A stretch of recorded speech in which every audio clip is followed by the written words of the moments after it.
Our text for this morning's sermon is the well-known parable of the Pharisee and the Publican.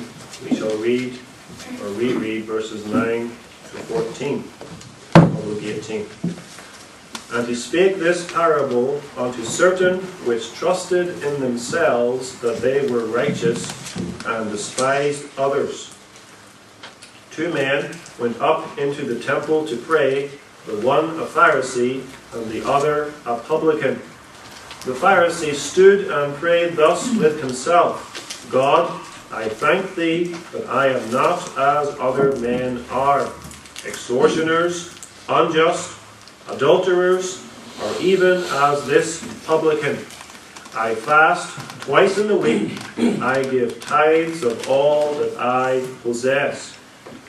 And the publican, standing afar off, would not lift up so much as his eyes unto heaven, but smote upon his breast, saying, God, be merciful to me, a sinner. I tell you, this man went down to his house justified rather than the other. For every one that exalteth himself shall be abased, and he that humbleth himself shall be exalted. At the polar opposites of Jewish society in the first century, when Jesus Christ walked upon this earth, were the Pharisee and the publican. The word Pharisee means separated one, and the Pharisees were a separate class within Israel who devoted themselves to the keeping of God's law. Now we are used to thinking of the Pharisees as the villains of the New Testament. After all, Jesus was always in conflict with the Pharisees. If you lived in the first century AD, you would not have thought the Pharisees were the villains of society. The very opposite was the case. The Pharisees were highly respected and even revered members of Israel, of the church of that day. And they were not despised, they were respected and revered. So much so, if you saw a Pharisee coming down the street, you would step aside in respect and say, Rabbi, Rabbi, here comes a Pharisee, one who is holy, one who is righteous. And if only I could reach the level of piety and religiosity as this Pharisee. On the other extreme, we had the publican, or the tax collector. And just as the Pharisee was respected and revered, so the publican was despised and rejected. He was rejected because of his occupation. He collected taxes from the Israelites to give to the despised Romans. He was therefore considered to be a traitor to Israel and one who was unclean because he always had association with the Gentiles. And so no one would want to be friends with or associate with a publican. And nowhere does this contrast come out more starkly in the New Testament than in this well-known parable which Jesus tells, the Pharisee and the publican. We have traditionally named it. And Jesus here is out to expose the Pharisee. That's his purpose. We see that in verse 9. And he spake this parable unto certain which trusted in themselves that they were righteous, and despised others. Jesus here is interested in the Pharisee. He wants to show to the people of Israel that the Pharisees are not a highly respected, revered religious class, but rather they are wicked, self-righteous sinners. Jesus desires to expose this sin, their besetting sin, self-righteousness. What is self-righteousness? It is that sin rooted in pride of basing one's acceptance before God either wholly or partly upon one's own works. Self-righteousness. They trusted in themselves that they were righteous.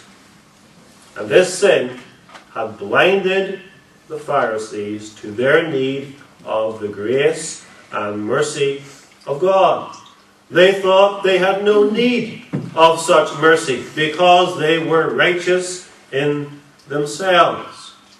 And Jesus then tells this parable to illustrate what self-righteousness is. He could have given us an abstract theological treatise.